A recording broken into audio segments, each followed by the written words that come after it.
Cake আপনার সমান হয় না, আপনি একদমই ভালো মতো কেক ডেকোরেশন করতে পারেন না, ঠিক আপনার জন্য আজকের এই কেক ডেকোরেশন। খুব সহজ এবং ইজি একটি কেক ডেকোরেশনের সম্পূর্ণ টিউটোরিয়াল আজকে আপনাদের সাথে শেয়ার করব। প্রথমে আমি কেকটা কভার করে নিয়েছি, যেহেতু উপরে ডিজাইন হবে এজন্য উপরে আমি বেশি এফোর্ট দেইনি। একটা কাগজ আমি লাভ শেপে কেটে নিয়েছি, আপনারা চাইলে এখানে ফ্রি হ্যান্ডে করতে পারেন, বাট আমি এত বেশি পাকা না আর্টের ক্ষেত্রে, একদম যাতে পারফেক্ট হয় সেক্ষেত্রে আমি একটা কাগজ কেটে উপরে এভাবে দিয়ে একটু আর্ট করে নিয়েছি, মাঝখানে যাতে আমার লাভ শেপটা সুন্দরভাবে হয়। সেটা করে নিয়ে আমি এখানে যে রেড ভেলভেট কেকটা ওভেনে একটু হালকা হিট দিয়ে ড্রাই করে নিয়ে ব্লেন্ড করে নিয়েছি, সেটাই আমি মাঝখানে অংশটুকুতে ব্যবহার করছি। এখানে আমি অল্প অল্প দিয়ে মানে প্যালেট নাইফ দিয়ে এটা ঠিক করে দিচ্ছি, কারণ সাইডে যদি বেশি ছড়িয়ে যায় তখন আমি উপরে যে ডিজাইনটা করব সেটা আসলে সুন্দরভাবে হবে না, কারণ এই রেড ক্রাম্বের উপরে ক্রিমের ডিজাইন মানে ক্রিম গুলো বসতে চায়, তাই যতটুকু আমার লাভটা হবে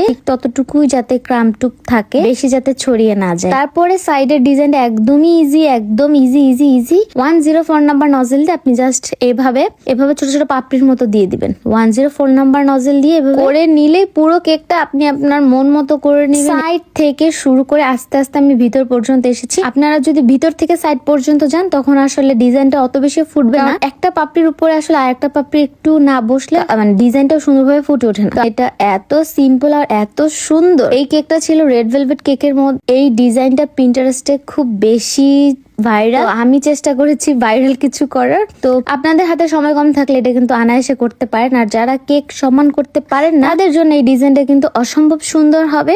যেহেতু উপরে নাম লেখার কোনো জায়গা নাই, তাই আমি ফন্ডেন্টে একটু চিকন করে যে লেখাটা থাকবে সেটা বসিয়ে দিয়েছি। এটা বসানোর পরে আরো বেশি এলিগেন্ট লাগছিল, সাইড গুলো ফাঁকা ফাঁকা লাগছিল দেখে আমি এখানে ওই রেড ক্রামটুকুই দিয়ে দিয়েছি। এখানে আসলে সিম্পল কেকটাই অনেক বেশি সুন্দর লাগছে, আর যারা একদমই নতুন তারা কিন্তু চাইলে এই কেকটা করতে পারে। এই ডিজাইনটা অসম্ভব সুন্দর, আর আমি খুবই চেষ্টা করেছি সহজভাবে বোঝানোর। তারপর আপনাদের যদি কোনো প্রকার কোনো কিছু জানার থাকে অবশ্যই কিন্তু আমাকে কমেন্ট করতে পারেন। আর আশা করছি আমার আজকের কেক ডেকোরেশন আপনাদের ভালো লেগেছে। ভালো লাগলে অবশ্যই শেয়ার করতে ভুলবেন না। আমার ইউটিউব চ্যানেল সাবস্ক্রাইব করে আসবেন। সবাই ভালো থাকুন, আল্লাহ হাফেজ।